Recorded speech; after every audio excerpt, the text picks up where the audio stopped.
Hi everyone, my name is Philippe Thiffeault. I'm the sales director at VoIP.ms. Today I'm receiving Jeff Pulver. Just a quick introduction about my guest today. Jeff is an entrepreneur, a VoIP pioneer, a speaker, a great advocate for the technology, innovation, and policy reform. He is currently actively involved in the VON Evolution, a series of events focused on the global communication industry. So Jeff is also notably known for the Pulver Order, that led to a significant regulatory decision by the Federal Communication FCC in 2004, which classified VoIP as an internet application rather than a telephony services, which would be subject to government tariff regulation. A decision which paved the way for the development of the video and voice internet communication. I met myself I met Jeff at the occasion of the 20th anniversary of the Pulver Order. So this regulatory decision is probably the reason I have a career today in telecommunication. And as a lot of people said, thank you, Jeff. Thank you. So you you're supposed to say you're welcome, but I know. I'm grateful to be here. And yes, you are welcome. And anyone here who's benefited from the fact that voice over IPs happened the last 20 years commercially, they're welcome too, because it's, being able to help facilitate people to communicate, arguably for free, because if your people who are tuning in are consumers who've used things like, I don't know, WhatsApp, maybe it was FaceTime, Messenger, Google Meetings, Zoom, even webinars, right, where you're coming in, you're able to communicate openly and freely because of a certain regulatory ruling, which happened obscurely for many people, because there are generations of people that grew up, well, the internet's always free to call, but not always necessarily. And so to anyone collectively, yes, on February 12th this year in Washington, D.C., we did celebrate the 20th anniversary of the Pulver Order. And yes, you're welcome. It was a great event. And I thank you for coming here. And I'm humbled with the opportunity to be here today to talk about the industry now and where we may be going. Great. Just for the one who's curious, this conversation today, it will touch several topics that the VoN Evolution events are touching, and also the ICOM that's following up in June. So if you're interested in the conversation that we are having today, because we are not going very deeply today, it's very short opinion of the industry and all the innovation, but the VoN Evolution and AICOM events is the place to go if you want to go much deeper in this topic. So VoN Evolution, April 10 and 11 in Silicon Valley in California, and AICOM in June at the Kimmel Center in New York. Thank you. That's right. And more information about all of this is on vonevolution.com. You can even go to pulver.com and you could find similar stuff. And really, if you're involved in the communication industry, AI literacy is key. And AICOM was born with the intention of increasing literacy about AI to people involved in the communications and cable industry. And so it's our first event of several planned. And VoN Evolution is a multidisciplinary approach to the future. 20 years ago, when I was doing the VoN conferences, I was promoting voice over IP as a technology, and I witnessed the growth of multiple industries, but certainly the replacement of traditional telecom switches with voice over IP as an opportunity. That happened, and along the way, I started FreeWheel Dial-Up. I also started Vonage, and that happened, and that got acquired by Ericsson. And just looking at the disruption that we brought forth to a marketplace that people thought were stable. And so I'm really grateful to take a multidisciplinary approach now, because it's not just about the technology, it's all about the opportunity. So for people that are looking at how we communicate, and we're using mobile much more and broadband much rather than landlines. And there's a lot of noise about 6G, even though it's not fully defined yet. And some people, of course, AI, very easy to say, very hard to understand where and how does AI apply in the communication sector, and what are those opportunities? And of course, blockchain. And, for GSMA, the large mobile trade association, to have working groups, they don't call it blockchain, they call it DLT. for distributed ledger technology, because for some people, blockchain is a trigger word. However, or yeah, or very bad tied stuff. to Yeah, but crypto. when the GSMA publicly speaks at Vine Evolution about using blockchain for settlement, and also creating their own stable coin, all of a sudden, now we're off in this other faraway land where all of a sudden blockchain is being used for authentication in traditional telecom. And so it becomes an interesting place to be. So I thought, rather than take sides, let's just bring everyone together. Let's listen to what's happening and see where the opportunities are. Because if you're an entrepreneur interested about what's around the corner, or you're a carrier planning for the future, I wanted to have host those conversations. And so the intention of Vine Evolution is not to be a large trade show, large anything. It's meant to be small, intimate, where literally imagine a fireside chat with your favorite rock stars, where it's just you and a few people. That's an experience that you'll remember, particularly if the conversation was engaging. And so that's what Vine Evolution's been since I launched it a year ago. It's been a place where relationships are born. People get to connect, they get to hear each other. And that's where we're going. So it's companies who are looking to be understood by people interested in the future. And that's where that's how I curated the events. Unlike most conferences where there are PowerPoints and large presentations, there aren't any here. This is literally fireside chats, and really just as a way to get to know the people. And over the years of me going to conferences, my favorite place of most conferences is the hallway. I like being outside the room and serendipitously meeting someone who happens to be there. So Vine Evolution is really the hallway. It's really the conversations with those people that I would have outside the main room at most events. And so I've curated the events like a hallway. Although it is quiet, I look to engage the audience, but it's meant to be comfortable and not salesy as much as information. And the audience has a chance to engage. And you could think of it as a live podcast with lots of different voices, with a hope that more relationships will be born there, because everyone's approachable. Because how often you go to an event and you don't really get to meet too many people, because maybe you're not so shy anymore, but there was always, I think we all have a little bit of shyness in us. And if you go to a big room, big stage, so many people, it's very hard to get to that speaker. Well, at Vine Evolution, everyone's approachable by nature. And so I curated the event I wanted to go to. That's a nice way to build that thing. And also, since it's more approachable, anything can happen. So you can have a discussion that you never thought you would have, even if you were prepared, because it's not that structured, like minute by minute. And of course, there's probably an agenda of topic, but the important thing here is to exchange on topic that interests the audience and the speaker. So it's more an open space to open the discussion instead of having just you are looking so at. right. You are so right. And that's the intention, right?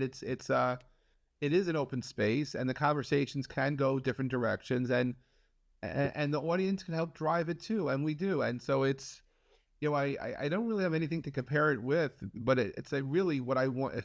It took me forever to get there, and but at Vaughn for 11 years, I ran an event very structured, lots of PowerPoints, lots of people with large presentations. But I always found it hard to pay attention when people had slides behind them and I was reading their slides, and some of their, not all, but some of the presentations were just people reading their slides. And but I have questions, but like, do I really want to ask in front of so many people a question? I did sometimes, but not always. And so now, I as I say, if someone says something if I say anything which people don't agree with, I invite them to call bullshit on me. I'm happy to be properly embarrassed in front of a group of people who are my friends, so I could be better understood, provide clarity. And if I'm wrong, I'm wrong. I mean, it's a safe space for people to be respected. I just ask for people to respect themselves, and we don't get into arguments as much as we get into learnings. And it's been engaging for me. And so I like to promote the idea of bringing interesting people together, and let things carry on from there. So that's Vine Evolution, and that's what happens. I think when you spend 29 years creating events, sometimes you get to do the events you want to do too. That's probably one of the most engaging sales pitch for an event that I did here, because like you said, it's all the other events is really like packed with knowledge, and they are trying to like trying to sell you sessions of like you're gonna have a key takeaway of learning all Look, at those events, and I'm responsible for some of that stuff in the past. I mean, it becomes a blur. Like I used to call it the Von blur, because you're there at an event for 4 days, and what do you take away, right? How tired you are when you get home. You met some great people. Hopefully, you didn't lose them in your phone, because our phones these days still don't let us catalog based on location and time and where we met someone.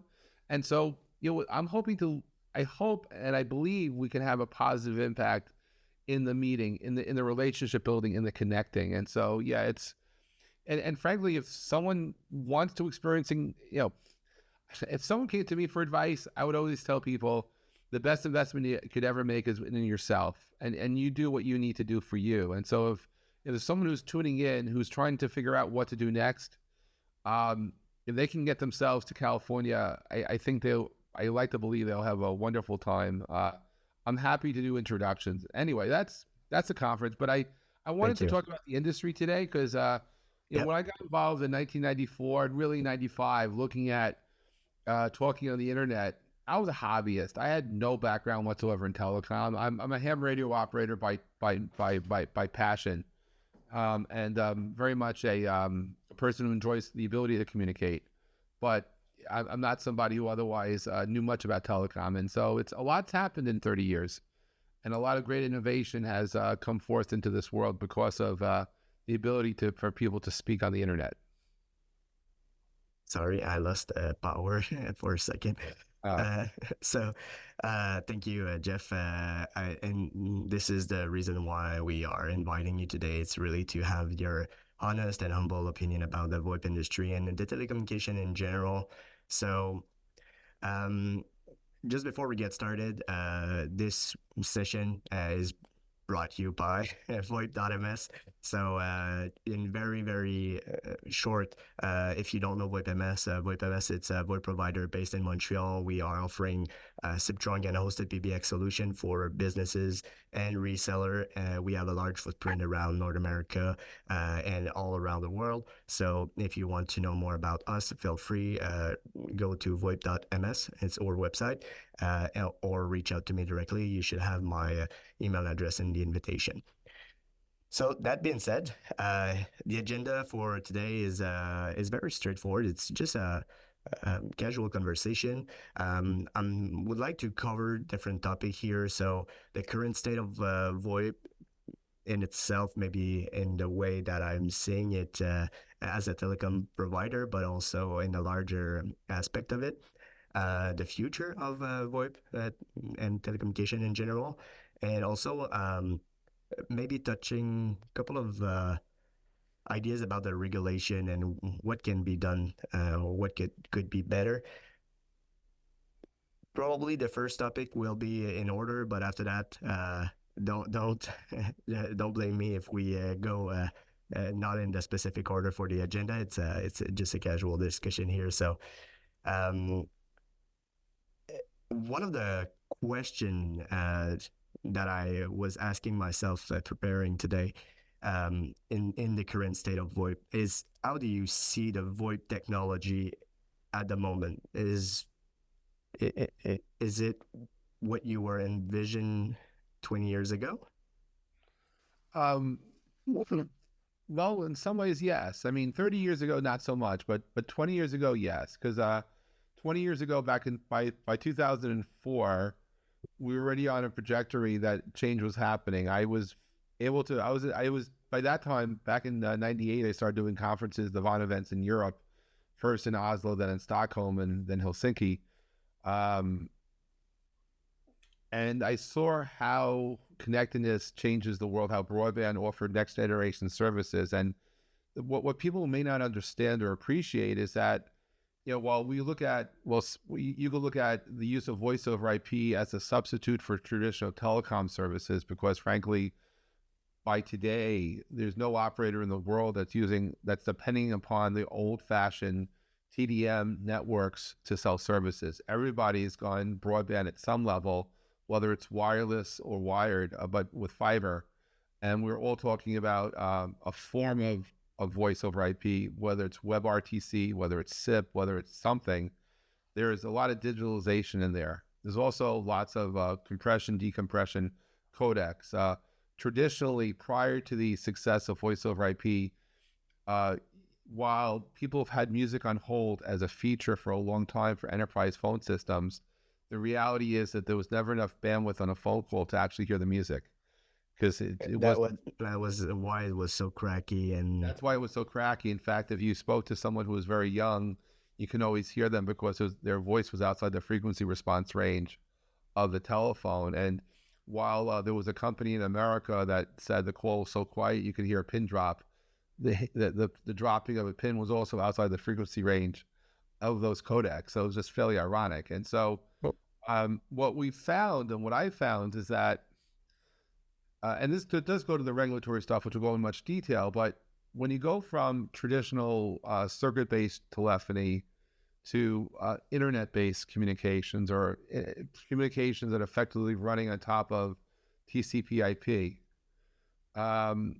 what that means is that it's a different form of communication. And fundamentally, what does that mean to me? That means that there's a little bit of voice over IP technology in everything we do on the internet today.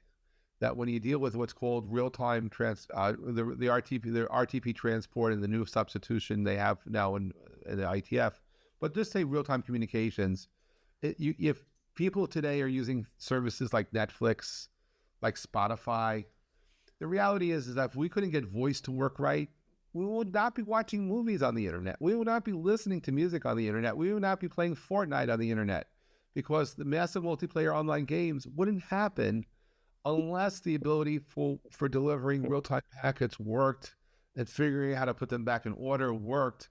So voice over IP became a fundamental core technology for the future of everything. And like the first brick of the wall.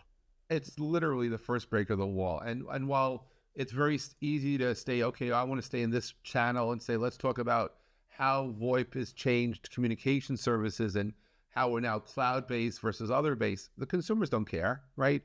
In fact, one of the problems and biggest challenges with VoIP today is the fact that phone calls may have become irrelevant. And I say that in a very disheartened kind of way, because while I help liberate the world to communicate, we're living in a world today with spam and robocalling and all sorts of people who are doing bad things, taking advantage of the fact that to initiate a call into a VoIP network is free. And so I became an advocate in the past year saying there's a 40-year-old technology called calling party pays. And imagine that before someone could place a call, it cost them 10 cents, 25 cents, 2 pennies, something to initiate a call. And you could have a whitelist. In my imaginary world, there's a whitelist, so that anyone who wants to communicate with you, if they're on the whitelist, it doesn't cost them anything. And frankly, it was a valid call coming to you from a relative you haven't spoke to so much. You could easily return whatever they paid to initiate a call to you. But the intention is to get rid of the spam, get rid of the robocall, and get rid of the bad actors who are initiating all this noise on a sacred channel known as communication. Because there was a time when people didn't have the mobile phones, right? They had landlines in their living rooms.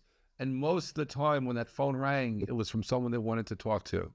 We didn't even have caller ID back then. We just had to know that at 3 o'clock on a Sunday afternoon, a relative is calling us, and we prearranged the phone calls and we prearranged the location where to be. Now, all these years later, we're not calling people's living rooms, we're calling someone's pocket. And there's phone numbers in all over the world, certainly in North America, there are area codes. That area code used to denote the location of the phone. But with mobility, people of a certain age who have cell phones, their area code of their cell phone typically is where they were living when they were in high school. That's typically what that area code is. I'm not that old. I'm 33, and it's still the case for me. My cell phone number, personal cell phone number, is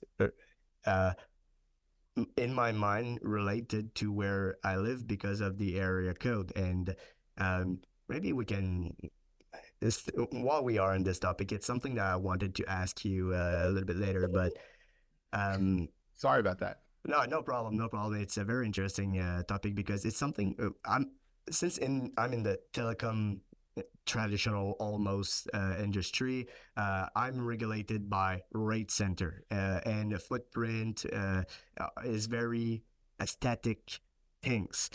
We still name area code related to a city and so on and so forth. Is the rate center model should be abandoned? You think? I think the rate center model needs to be reevaluated because of the success of mobility has changed that, from fixed telephony. That is to say, I grew up living in Queens in New York, and if I called someone else in Queens, it was a local call. But New York City, it's 5 boroughs. If we called someone in Manhattan, which is very geographically very close, it could have been a long distance call. And if I called someone out of state, that was even more expensive. So I called from New York to New Jersey, which again, not that far away geographically, but you're outside the ladder. It created all sorts of rate challenges. And there was a time when a lot of government agencies were making money for enforcing these rates to be paid because we had a monopolistic approach to governance of communications. And then the mobility came in and changed all that. And in the US, there are different things like universal service and other things. Well, frankly, no one really could explain to you with a straight face what universal service really is used for these days, other than the fact that the people charge for it. And there's lots of confusion. But yes, I do think if it was possible, we probably should take a look at where we are in 2024, where we're going to be in 2030, and find a way to create rules and regulations that look toward the future rather than hold on to the past. Ways so that it encourages entrepreneurship and competition, enables people to want to make a career in the communications industry, and not have to work on arbitrage, but really work on changing the future for the better. Because when I look at minutes of use, so at the VON conferences back in the 90s, when people were announcing that they were doing a VoIP service provider, and ultimately I did Vonage, but that didn't happen until the 2000s, I used to ask my friends from Delta 3 and other places to come forward and talk about minutes of use. And no, I knew that their numbers were not very high, but no one really wanted to publicly say that they were not in the millions, they're in the thousands, and they grew slowly. Then they grew very fast. See, the one thing the Pulver order did from a telecom perspective is Michael Powell, when he was chairman of the FCC, while everyone else was saying literally, if it quacks like a duck and looks like a duck, it's a duck, meaning if you're enabling this phone device on someone's desk to ring, and it sounded like a phone call, the fact that it had higher quality, no one cared. But if it rings a phone, it must be a phone service. And Michael Powell was the first person in Washington to publicly state that no, not necessarily. And because when he looked at packet-based communications, that he did not do an inspection to see whether this was a voice packet, an email packet, a video packet, a music packet. He knew it was different, inherently different. And the reality is that the enablement of this DNA of VoIP has propelled many other industries in parallel to traditional telecom to also prosper. So we used to look at, millions of minutes or billions of minutes. The reality is that we're living in a time where soon we'll be talking not only trillions, but trillions of trillions. Because when I look at VoIP inside things, it's not just traditional telecom with SIP trunking, but it does touch every streaming service, music services, video services, gaming services. Anyone with what we would be called an over-the-top service, something that's not integrated into traditional telecom, but yet serves the ability for people to connect and communicate. And that's a dynamic happening all over the world at the same time, and that's really big, because it's not just a technology, but it's a movement, and we're facilitating people with the ability to communicate in ways no one ever anticipated. And yes, as a service provider, you can capture some of that. The reality is that the world's different now, and we need to find ways to serve the future as much as we need to serve today. And there's some people who think you need emergency services enabled into anything that's VoIP enabled. But that's like me and you playing a video game, and it's a first player shoot game or something. You're being shot at, you're saying help, but you really don't want emergency services coming to your home. You just want help in the game, or maybe maybe you got, eliminated in the game and you need to restart the game. But we don't think like that. Some people are very much vertically thinking, and I like to believe that, right now, we're at a certain spot. But you look at AI, for example, AI and telecom as a service provider can enable you to offer next generation new services, where you're tying in VoIP and AI to do things.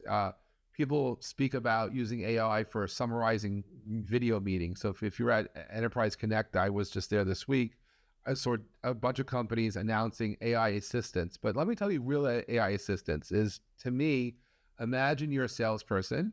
Now imagine there's a large language model that was built by the 100, which has the knowledge of the 100 or 1,000 top salespeople in history.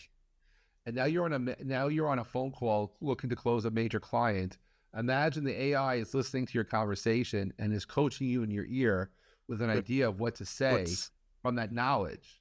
That's AI assistance in a way that we don't have yet. Or whether you're in sales, whether you're in marketing and come up with a great pitch, maybe it's a personal situation. You're on a date and you want to ask someone out, you want to ask somebody, you need personal dating services. You can take knowledge of the wisdom of the elders, transfer that wisdom into a large language model, and then share that amongst people. And it doesn't matter whether it's a lot of people or one person. Imagine your family history, right? Relatives, parents with sage like words of wisdom. Like my father used to always tell us, worrying is a waste of time. If you don't ask, the answer is no.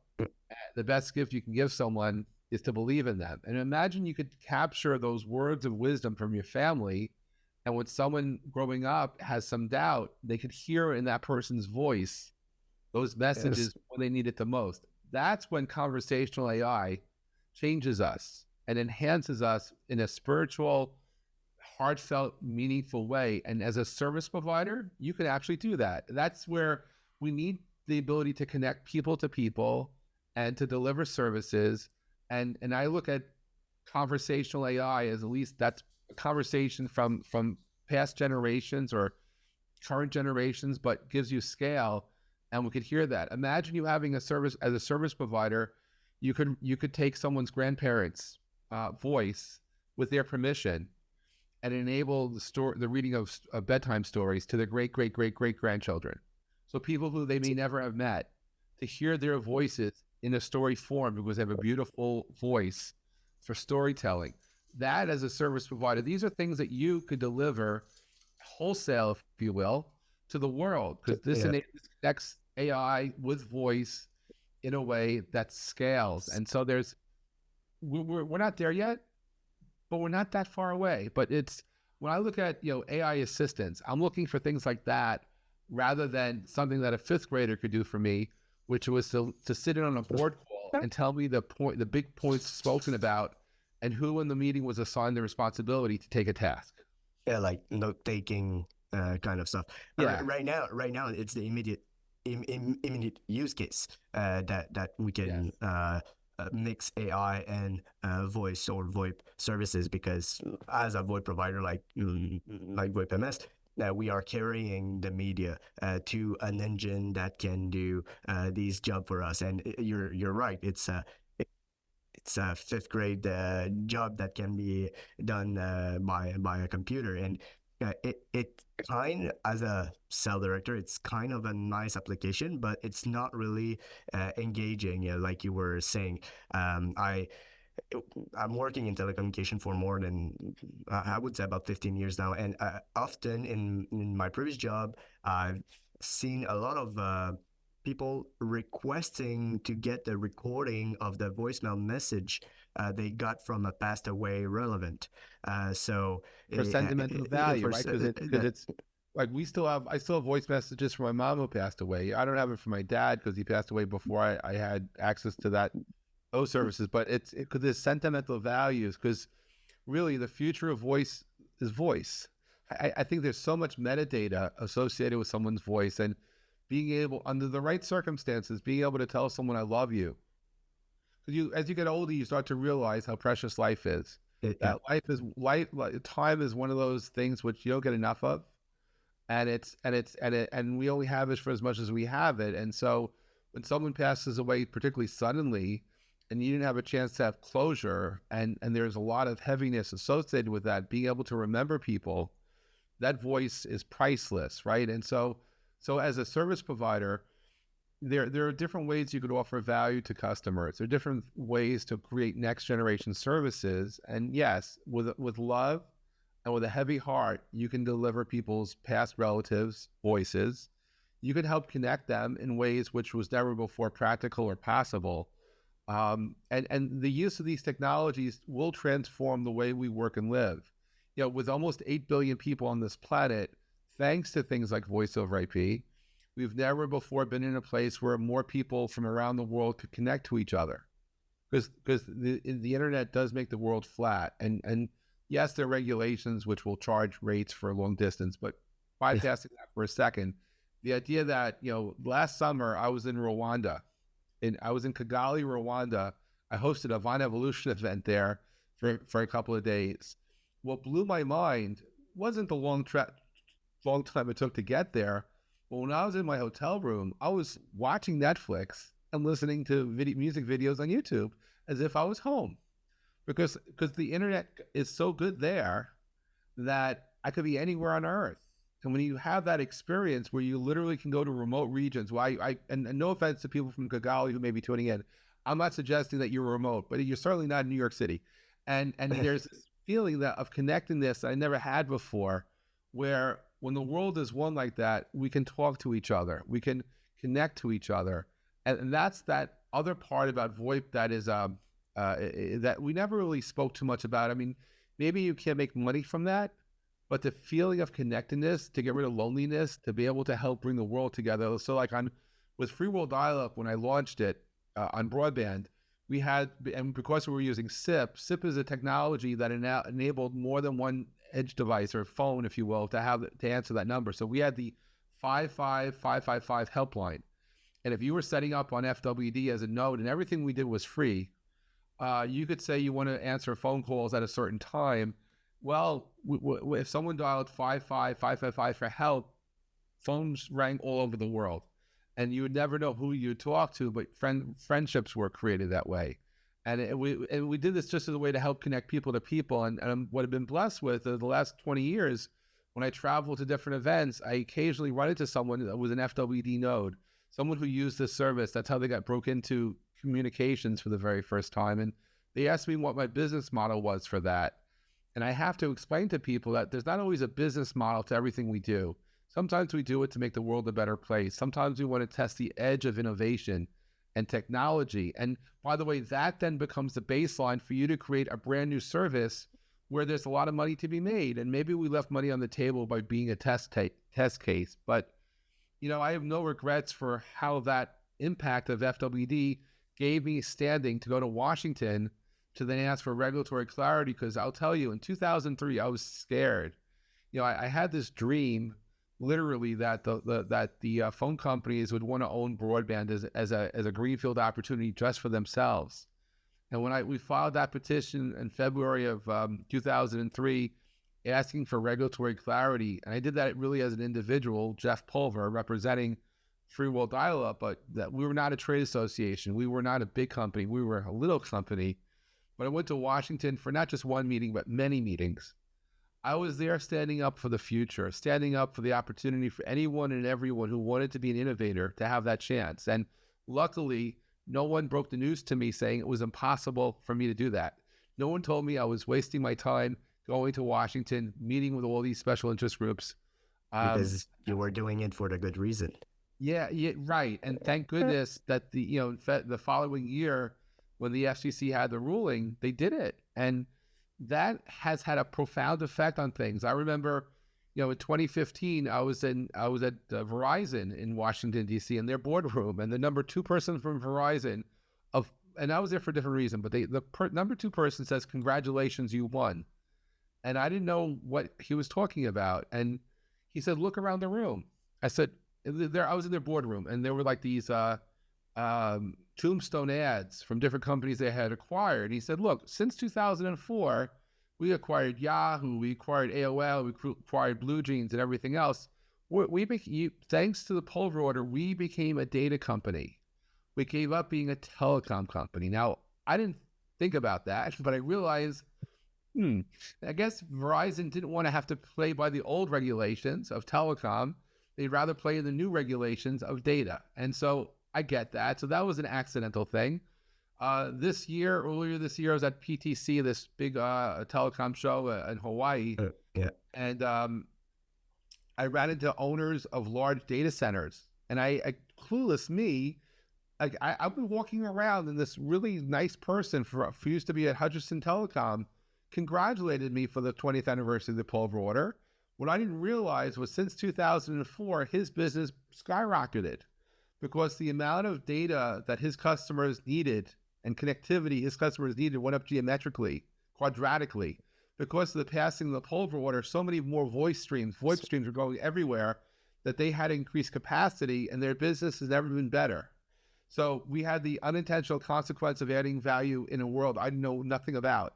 And this just goes back to the earlier conversation that, as a service provider, you want to provide service to your customers. You want to let them know that if they want to, whether they're, SIP trunks, by the way, are essential. If you're in a business and you want to communicate with your customers and have your sales force connected, being able to reliably connect all the time is nice. And having a remote sales organization, for that matter, remote office, people rely on VoIP all the time. I mean, the power of the Pulver order may not have been so obvious in 2004, but can you imagine people in the pandemic, consumers, right, who were working from home, studying from home, staying at home, if they had to pay money every time they had a session on Teams? And by the way, Zoom existed like 10 years before the pandemic, but no one knows that. But or at least people do, but many don't. If you had to pay money every time you did a Google Meet, people probably wouldn't have done it. And they would have felt so much more isolated during the pandemic. And so all of a sudden, that Pulver order became a good thing.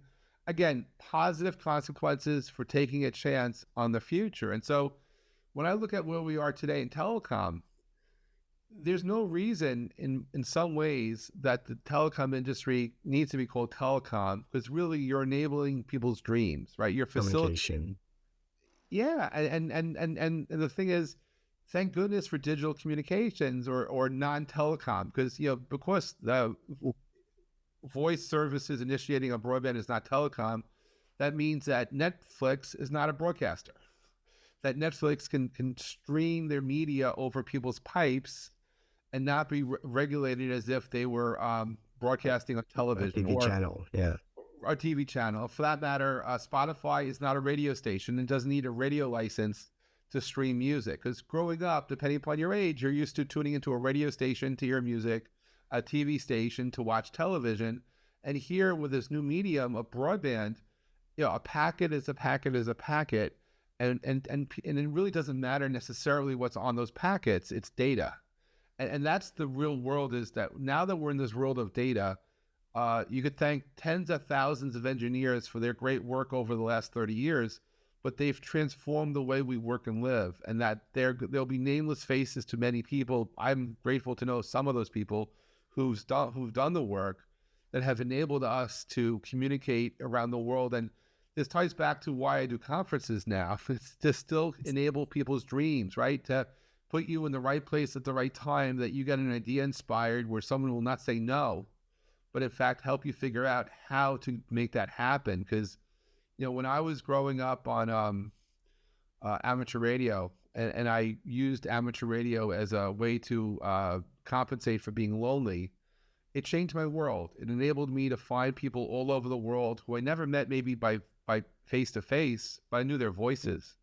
And it provided that connectivity, that connective fabric that enabled me to never feel alone, because I always turn on my radio and say CQ and have someone connect. And I look at the internet today offering, if we offer that ability, it's kind of nice. And so as a communications provider, to know that you're providing a fabric and a layer that enables people to connect in ways which they never thought about is amazing. And these, 20 years ago, to talk about people having remote offices was science fiction more than reality. And today, you can connect a SIP trunk to anyone, anywhere in the world, and it'll be as if they're living and working in Montreal. Yeah. And the customers don't know and probably don't care anymore. But it was so when I first saw a demo by Nortel at Von back, I think in '99, it was so cool. Nortel. Well, no, it was Nortel, and it was Nortel was then Mitel, but Nortel at the time had remote working very well, and and people were so excited that they could have their all the buttons from their desk phone emulated on a computer, and they could be anywhere in the world, and it was cool. It was actually cool. I guess what's cool now And is it's still cool. It's still cool. And I meet people that these kind of application are still new today. Every day. I'm connecting business to consumer. The VoIP technology by itself, it's much more than that. That it has a very I don't want to say layer, but more channel or lines that blurs up between all of them. I'm just using one application of it, like I said, connecting business to customer. But it's still, for a lot of people, it's still relatively new. And it's still a cool thing, even if it's not a very, very new technology. I'm like I said, I'm having conversation with customer every day that has no clue, and of course, we are working in this industry. For us, it's almost like buying some milk at the grocery, but for other people, it's literally engineering something because it's so complex. Um, that being said, do you now consider a VoIP mature or like a no, product? I still think we're immature. I think if in using it for in traditional telecom, maybe we're mature because some of the people in traditional telecom only see a single purpose for VoIP. I mean, as much as there's a Harry Chapin was a folk musician, known for many things. "Cats in the Cradle" was probably his most famous song, but he wrote a song years ago called "Flowers Are Red," and it was about a student that goes to school, and he draws pictures of flowers in multiple colors, and his teacher said that it taught him that all flowers are red. They can't be any other color. And the kid is fighting in the song. The kid is fighting that color, that flowers are all colors of the rainbow, and the teacher says no. And then at the end, it's sad because the kid draws a picture of just a flower being red. And that's how some telecom is. That VoIP is put in a category, and all it ever could be used for is a replacement technology for what used to be traditional circuit switch voice. And in that case, is it mature? Well, almost, except in the last year and a half, there have been some tweaks to some of the underlying protocols to make up VoIP. There's something called the Internet Engineering Task Force, the IETF. They're the ones responsible for helping to standardize our devices and our networks. They're the ones where a SIP became a standard. And so there's some work in RTP that happened last year. And now there's some other multimedia things, like the whole idea of WebRTC surpassing SIP, for example. And right now at IETF, there's a working group. They just had a meeting in Australia last week, and there's some breakthrough work going on. So for me, it's not entirely mature because after many years of being dormant, all of a sudden, boom, there's some interesting technology shifts to make it more efficient. But for most people, it is mature. However, again, use the DNA of VoIP to go out and create something new. There's no shortage of people with dreams and ideas. One big area right now that I'm exploring at Vine Evolution is what people in Silicon Valley call DPIN, DEPIN. I call it DVON because Vine is my brand. Pins I don't know about, but it's decentralized, in their case, decentralized property, infrastructure, and networks. And the idea of carriers, for example, having excess capacity and being able to resell bandwidth as an asset class. And so I met some very clever people who are able to take excess capacity and use blockchain technology to basically let's say sell eSIMs. Basically, what they're able to do is repackage the bandwidth literally, and sell it and sell eSIMs from it to help carriers, global carriers, recapture some excess capacity, which is otherwise going wasted, so that you could sell bandwidth now as through Data plan. infrastructure. And that so that's traditional telecom with a twist, which is interesting. Also, in the back office side, the fact that GSMA is looking to use blockchain for settlement, like in telecom, tier one operators usually figure out what country called what country, and they figure out how to settle it. But if you're a tier 2 or tier 3, there's always going to be negotiations between who owes who money. And in the carrier world, so GSMA is advocating that they run the settlement systems using blockchain, and that opens up the opportunity for broadband service providers to do settlement through those technologies. So again, it's different. Why bother with it? I'm not so sure necessarily you have to bother by it, but at least be aware of it. And the other thing which is interesting, which is changing in traditional telecom, is authentication. As I mentioned in the very beginning of the podcast, we're besieged in North America with robocalling and spam calling.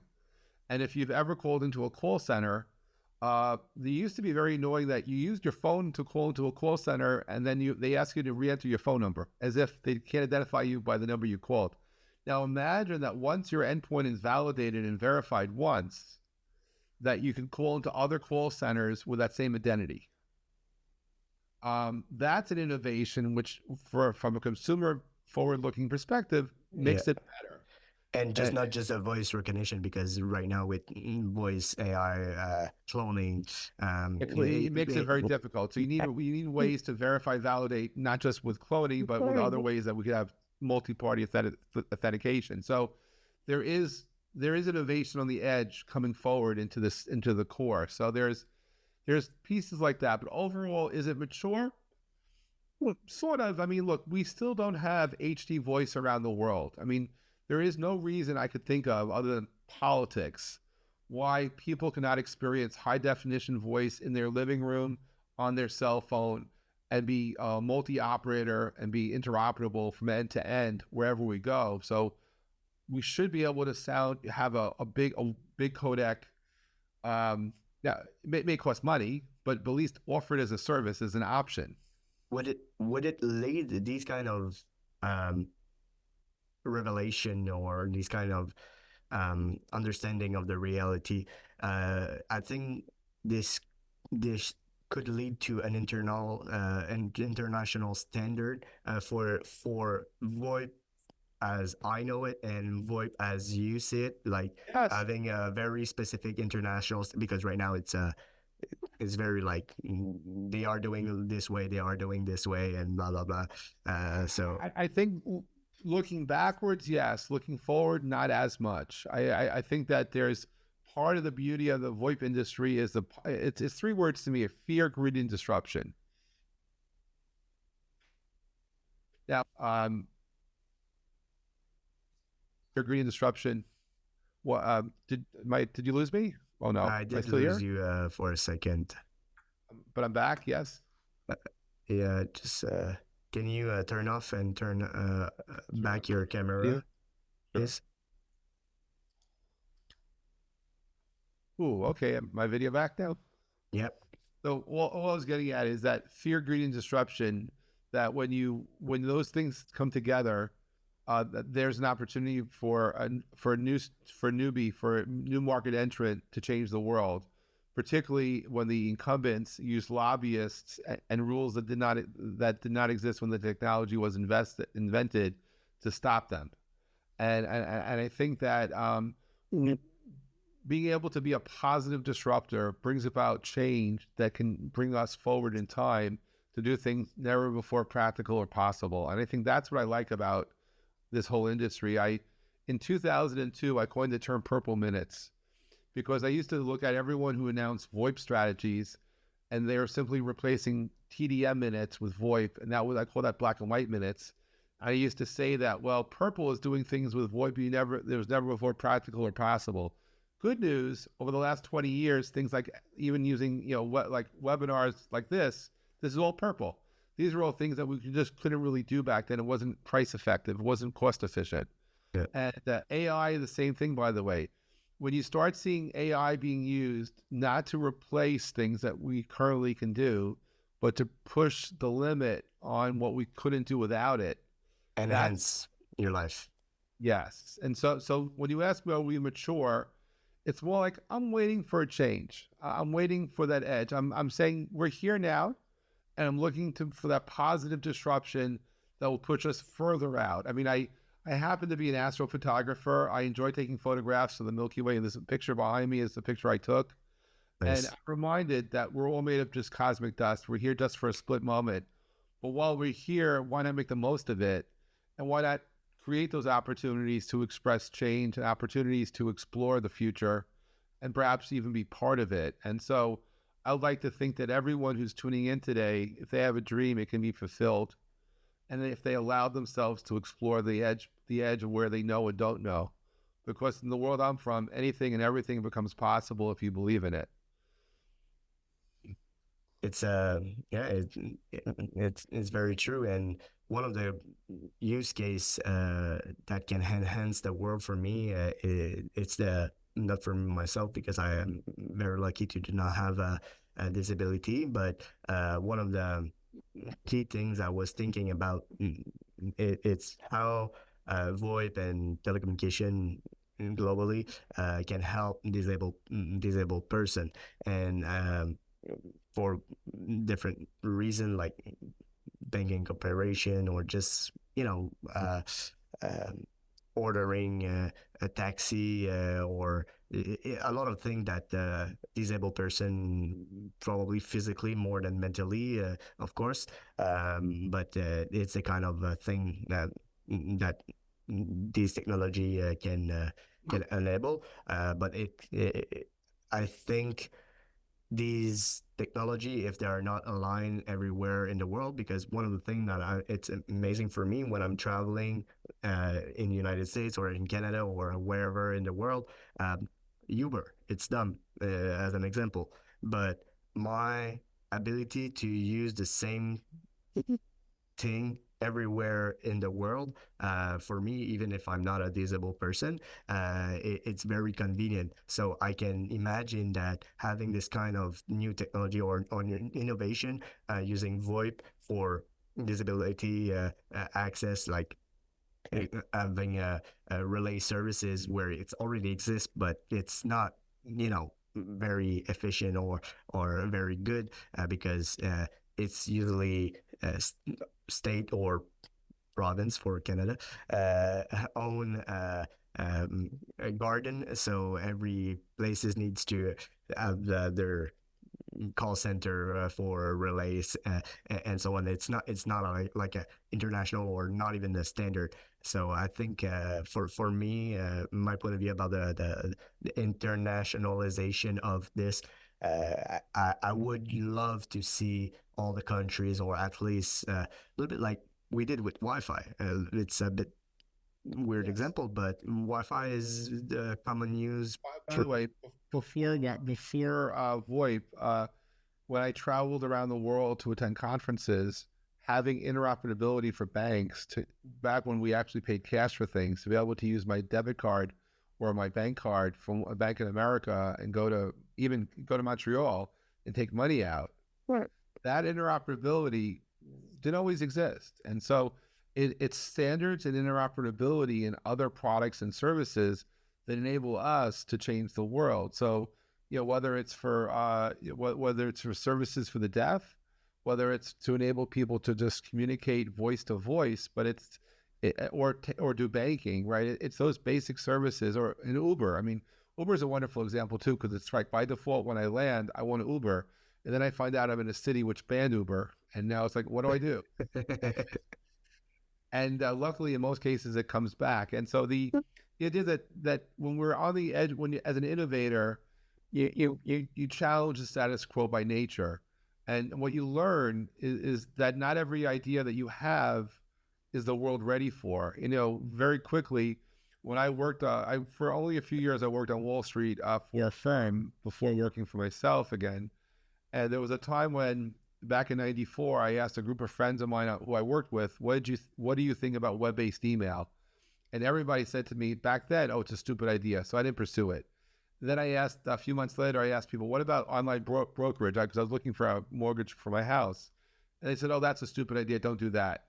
What I realized ultimately is I needed new friends, because I was allowing these strangers to be the GPS to my life, because I was looking for guidance in a world where I was actually seeing a future and they were living in the past. And so to be on that edge of innovations, it requires blinders, good luck, and confidence that your dreams can happen if you enable them to. And so while I did not invent Hotmail, I would like to think that I've done other You good would. things.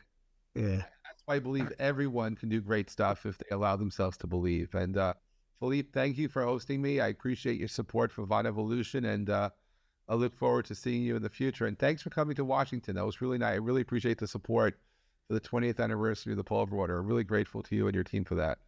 This was a very much my pleasure, and I very would like to thank you, Jeff, for the opportunity for this discussion today. I Do you have 5 minutes in front of you? Sure. Maybe. Then maybe if some people have question, they can. Happy to answer questions.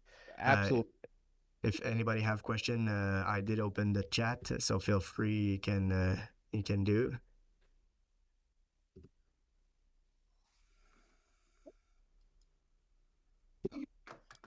Uh,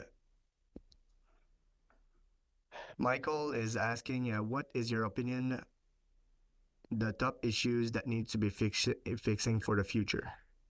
I think the biggest issue is to enable culture where we have the opportunity to explore, that to understand that policies can be changed, technologies will continue to evolve, and that not everything that we've ever thought of has been thought of yet, and that an idea from the past that has not been deployed doesn't mean that it can't be deployed now. And by the way, there's a room for it in America. We call it build a better mousetrap.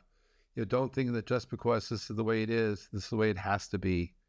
There's a lot of policy issues in America dealing with communications, and a lot of that is tied to politics, something that I just don't involve with. And that's where I find ignorance to be bliss, because when I don't know I can't do something, as I've learned, anything becomes possible. And I just encourage people to speak their mind and in the communication sector, we did Vonage. I should mention that one of the challenges we had was that we relied on people's Wi-Fi. We couldn't really tell people that their local Wi-Fi wasn't good. That's why we had bad quality of service. But that was our problems, was that we were dependent on others. And so if you're launching services, the more dependent you could be on your own, that you have an end-to-end solution that you could be dependent on, the better off. And the other thing is when challenged with engineering opportunities, sometimes like you're in a startup and you want to change the world and you're funded and you want to get the best engineers to solve the problem. I was in a situation once where the best engineers told us it was not possible to do what we wanted to do. So we ended up hiring college students who didn't know they couldn't do it.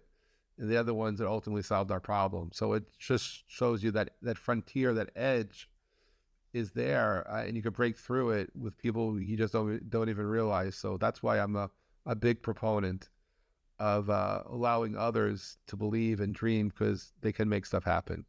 So culture, that is what needs to be fixed. Yeah.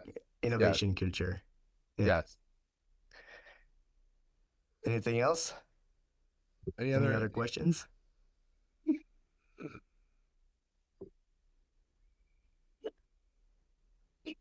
People are shy.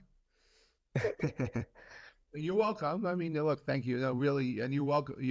I'll give a good you're welcome to the crowd, as much as gratitude for listening and participating. And I'm happy to come back. Being on broadband, we're never too far away. And Philippe, I thank you for having me. And isn't landline telephony dead? Well, yes or no?